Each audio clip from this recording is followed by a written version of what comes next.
Welcome to a special episode of Horror News Radio. When did you start liking this? On this episode, we cover Ash vs. Evil Dead, Season 3, Episode 7, Twist and Shout.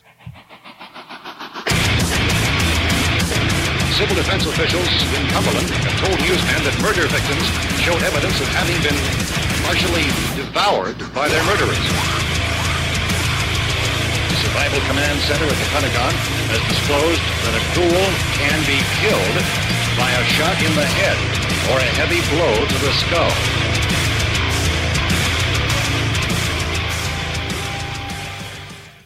I'm your host, Doc Rotten, and this is Horror News Radio, the official gruesome magazine podcast. Back with me again this week are the scariest, goriest, bloodiest co-host on the net, starting off with Dave Dreher, lead news writer at Gruesome Magazine. Dave, how you doing? Hello, Doc. I am well. Thank you for asking. You're always so polite at the beginning of these episodes. Yeah, well, I try. I try. Also joining us is Thomas Mariani. He's the hardest working man in podcasting and the co-host, or actually the host of Decades of Horror, 1990s and Beyond. Thomas, how you doing? Doc, it hurts. Make it stop. Make it stop. Oh, but the pain is so good. All right. Are you guys ready to talk some Ash versus Evil Dead Season 3? What if we say no? What are you going to do? Shut her down. Shut her down. That's the end of the show. Thank you very much for coming. Good night, everybody. Oh, man. Fuck you, San Diego. All right. Yeah, this is Season 3, Episode 7, Twist and Shout. When we last left Ash and his crew, he had just made his way back to his humble abode, daughter in tow, and a Kelly, not Kelly, also joining them. Wow. And I guess we keep diving from there. So let's find out what happens. Thomas, what is this episode all about? Well, actually, we follow Ash and is talking to this non-Kelly, who he doesn't know is essentially a Kelly who's been killed and possessed by this ancient witch that has been around for a while and is working with Ruby. And all of a sudden, Brandy comes down the stairs, says that she wants to go to this big dance that's happening at the school, mainly because she wants to actually meet her, try and confront her guidance counselor about all this, like, is she actually, Ruby or not, all this other stuff. And at the same time, Ruby has matured the sort of demon bastard son of Ash into an Ash clone, because that has to happen again on the show.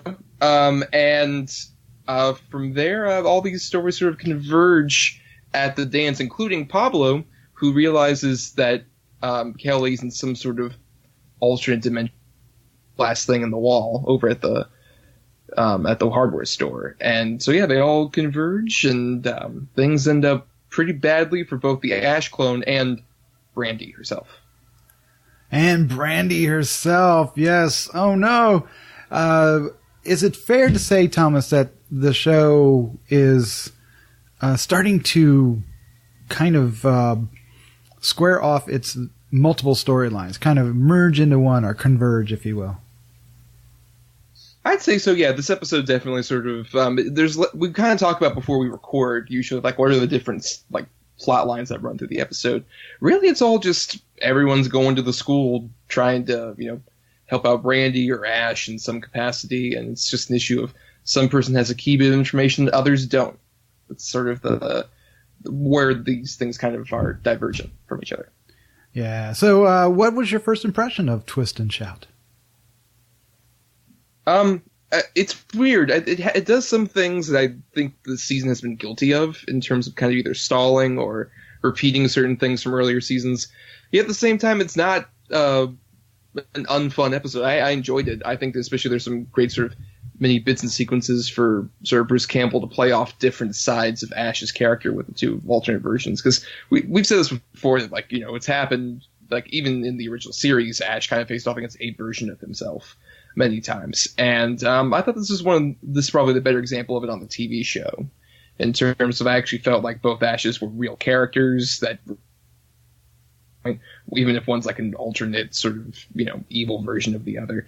And I thought it worked. I thought it was all right. It has some especially fun, gory moments toward the end as well. Oh, yes, it does. It kind of goes full on Carrie, doesn't it, there, Dave? It does very much so, yeah. But it definitely pays homage to it, but it doesn't copy it per se. And yeah, I like this episode as well. It kind of got it back on track. We had that kind of a slow episode there, but we're back in full swing. I was a little concerned about them doing the Ash versus Ash thing again, but they changed it up enough. It's quite amazing how Bruce Campbell can actually, just through body language and stuff, actually kind of make you know which Ash you're looking at any given time. It was enjoyable. It was a lot of fun. Yeah, especially since he's, in exact same garb. It's like identical versions of himself, and yet you can still tell the difference. So it's just his demeanor, the way he holds his body and stuff. It was really kind of amazing. Yeah, and what I did like about this episode and its handling of that is eventually, not at first, but eventually the characters realize that. Some of the ones that, aren't aware of what's happening. And I thought that worked to its favor.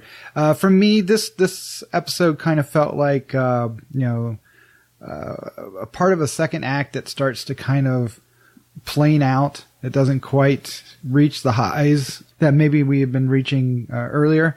But at the same time, it progresses a story. It gets our characters from, to another position in the storyline. It feels very much, and the season as well feels very much like a structured comic book in a way. Like if you're reading, issue, it's like we're reading an issue of it leading up to a conclusion that they know they're heading toward. Where, I don't know, maybe the other seasons felt a little more hapdash and they, kind of like we're making up as they go along. This one feels less like that for me. I actually really agree with that. I think that's been the biggest strength of this season is that it's, with that comic book thing you're mentioning, it's serialized television. And with the earlier two seasons, I was worried that, serialized and Evil Dead kind of clash with each other at points. Especially, I think season 2 really suffered from that. But I think here with season 3, it seems like they have a better grasp of what they're kind of trying to, go for in terms of the different beats that each episode's trying to hit, in terms of the story. And I think, I guess third time's the charm. Does it work? Yes, I hope it's so much charming that we get a fourth. That's always up in question, isn't it? But let's talk about Kelly for a bit, because that was a big topic on our last episode, because we weren't entirely 100% behind, the whole decision, right? So this episode gives us, Kelly, not Kelly, and, her relationship, kind of with, how she's kind of manipulating Brandy into believing that, Ruby is not Ruby, but actually her guidance counselor. And then, of course, we get, Pablo seeing Kelly, through the gem again in the wall, right? Through the little portal, the rift. And, what do we think of that, Thomas? Did this satisfy that itch, or is it still have us a little bit concerned? I mean, I don't know about concerned as much as it's still, I think, the weakest part of this episode to me is really just they're using Daniel Lorenzo as sort of, as you mentioned, she's trying to kind of manipulate Brandy, but I just don't find that interesting. Also, I don't know if it's, I highly doubt, based on just how awkward it is. I just think every time she speaks in the British accent, it doesn't work for me at all. Every time she kind of removes that Kelly, sort of actual voice that she's hiding, it seems awkwardly dubbed with the British accent. I don't believe it's Daniel Lorenzo doing that voice. That's interesting. That's an interesting comment. I hadn't even thought of it, but you're 100% right. What do you think, Dave? Are you in the same boat here, or was it seems like a waste of the character a little bit. I mean, we all knew that Kelly wasn't dead. There's no way they're going to kill Kelly off. And so it was just a matter of how they were going to bring her back into the episode or back into the series. So it just, I don't know, it seemed like much to do about nothing. We knew she was going to play an important role in it. I'm not quite sure why they had to go there. And the whole Kelly arc didn't work for me in this particular episode. I will say the only thing that did work for me is how she maneuvered Brandy. And I think for what they're trying to do this particular episode, that's important, So they had to be able to do that. Well, the whole thing was to somehow get Kelly there with Ash and get him confused so she doesn't know which one's her dad, and make sure she has the dagger in her hand. That was basically the whole thing. With Brandy, yeah. Right. Yeah. And I mean, I just have more an issue of that in terms of it's more of just like indecisive Brandy that we've been going through in this episode. I think this handles it better than some of the earlier episodes have in terms of kind of like her indecisiveness, but I just think here especially that she completely drops any suspicion evil or anything like that. That Ash is actually like this evil person that she's been hearing about this whole time after all that they had gone through already. I still just felt like this that's where it feels the most like stalling to me. Yeah. Very forced. Yeah, I agree with that. Although, again, the Kelly not Kelly character, seeded that doubt. And then, which is the only thing to me that made it work, that made it functional. I still think it felt a little bit of a long draw from this, from the previous episode to the next. But in other words, it could have been a shorter chapter, but they still had to make 30 minutes out of it. Right? Mm-hmm. Yeah. So what do we think of Pablo in this one? I guess Pablo is still playing with his superpowers, right? Now he's supernatural superhero. What is he called? Somebody knows what it is. Oh shit! Damn it! I had it and it popped out of my head. El Brujo Especial. Yes. Yes. A 6-pack of El Brujo Especial. And literally, he has a 6-pack. I don't know how that happened, but that's awesome. But what do we think? Did this progress that particular character and his stance in that arc? Yeah, I mean, it's more of him having a connection to the other side, which I think helps. And I think it's like I said, it's an interesting thing. He knows this bit of knowledge, but doesn't know the whole like secondary Ash thing. But I like the fact that when he does come up to Ash, he's just kind of like pause. Especially, I love that whole bit where they talk about just the whole thing. Like, oh, Jefe. It's like, oh, Jefe. I know what that means. You called me the boss. And this other Ash is like an actual better understanding of the Spanish language. It's like, this doesn't seem like Ash. Yeah, I like that too. That was probably a highlight of the episode was Pablo, looking cross-eyed at him, trying to figure out what was going on. That or the gore, right, Dave? Yeah. He immediately knew that something was off with Ash. That's for sure. And again, the Pablo character is being used exactly how we anticipated earlier in the season when he got his special powers. He's the conduit between the two worlds, and that he's doing. I mean, it's not a bad. It's just not surprising. Yeah. I want it to be surprising, right? We need to have something coming at us that we weren't expecting. I don't think this episode does that at all in any cases. Well, maybe at the end. Maybe. I don't know. I had an issue with that too. Yeah.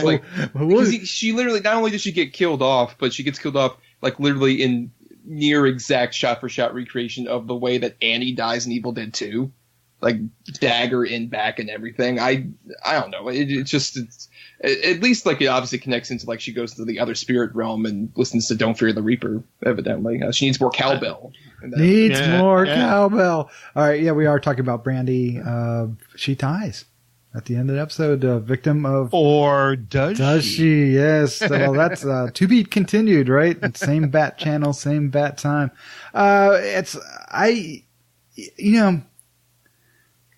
I like the idea that, she's realized the trickery that was going on and is immediately jumps back to Ash's side, but she pays the price. But of course, everybody pays the price. And I think that is something that Ash seems to have known prior to this season, but is coming to terms with in this season. Is that fair to say? Well, because it's never been somebody that he had, this younger person that he had a connection with. It's always been somebody that's around his age or maybe a bit older that has sort of like done this. But it's like a true innocent in Ash's eyes. It's just like somebody who didn't try to get wrapped up in all of this or didn't go to the cabin, any of that shit. She's just as caught up in these circumstances that he raised her to be in, essentially, unintentionally, by, siring her. it's he actually feels like a real responsibility. Like he took this, he brought this girl into this world, and now she's being taken out by his own shit that kind of follows him around. That's the strongest element of that to me. Yeah, and that's what that goes a long way to help move this particular episode forward, even if it is padded. So basically, that's our storyline. It's Ash versus Ash, and everybody pays the price. But Dave, I hinted at this earlier. There is plenty of gore. Doug Gore. Were you satisfied with the amount of gruesome and crimson flying around? Yeah, very much so, and inventive, which is always fun when they get inventive. Like right from the beginning when we get full-grown baby Ash being born, and he cuts off his little fleshy chainsaw thing. It hurts, mommy. That's kind of strange. Well, no, he goes full Norman Bates and like, mother, it hurts. It's like, oh, this is way creepier than anything else. That was a messed up moment, man. That was... Yeah, it really was. All the way to the end with Ruby and the elongated eviscerating of her of her innards. Yeah, I mean, there's blood everywhere in this episode. And it's well done. The effects, for the most part, are exceptionally done. I would say fully 90% of the time. Yeah, I mean, occasionally, at least in the past seasons, we get some of that CGI splatter, right? And we always do at that beginning, right, before we get the credits. But that's kind of fun. Yeah. That's part of the gimmick. But not so much as it's going through the acts. But what would you think about when Ash is going on his killing spree down the hallways? That's pretty gruesome too, right? Yeah, it all was. It was good all the way through. Like I said, the blood drips. The full whatever this is, 27-minute runtime. You're hard pressed to find a frame that there is not blood. Maybe so. Oh, and Thomas, the gore and the effects live up to your standards there, sir? Oh yeah, I thought it was really well done. I like weird stuff. Like probably the best Lucy Lawless moment we've had so far is when she forces herself onto the chainsaw, and Ash says the quote at the beginning, just like, "When did you start liking this?" I like a moment like that, or of course also just when he shoots Evil Ash and he only gets like part of his head, and he's like, "You missed," and then he hits him again. I really like that moment a lot too, and that has some of that CGI that you're talking about, but for a fun sort of cartoonish way that fits the series in general. Right, you kind of had to have it there, and it doesn't really. It isn't painful to watch. It's not this odd thing. It has, like you said, it has purpose. And I like when Ruby stands back up and she's all pissed off, and she just lets her all the facade down and starts guts hanging out. Yeah. That was, then the gig's up, right? She's just let's do this. Let's dance. Come on. Ba-na-na-na-na. It's the Jets. All right. Well, I think we've pretty much gone through this one. What do you think of Bruce Campbell's little dramatic turn there when Brandy gets killed, and we actually have a little bit of a heart-wrenching moment? Well, I think the Brandy character has turned out to be the best thing for Ash as a character, because it keeps him from being just a gag. He's more than a pratfall now, and this gives him those moments. I think we've gotten a few of them in the past few episodes, and so the short answer is yes, I liked it. I do really like that moment. I would just hope that hopefully by the end of the season we get more development for Brandy as a character instead of just being a way of developing Ash at the same time. Maybe just a bit more. That's all. I still have my issues with Brandy, but at the very least, you're right. She is progressing Ash in different ways. I just hope she progresses along with him, as well as Kelly and Pablo. So they are suffering the same kind of fate. Although they're trying, and I'll give them some A for effort. But I'm not sold on either of them yet. But they give me hope. So let's wrap things up. Give our final thoughts for this episode. Dave, start us off. Give us your thoughts. What do you thought of Twist and Shout? Back on track after a questionable episode prior. I enjoyed this one. Groove factor very high. Enjoyed the progression of where we're heading with things. We're winding this down. We got what? There's 10 episodes of this? 3 more left.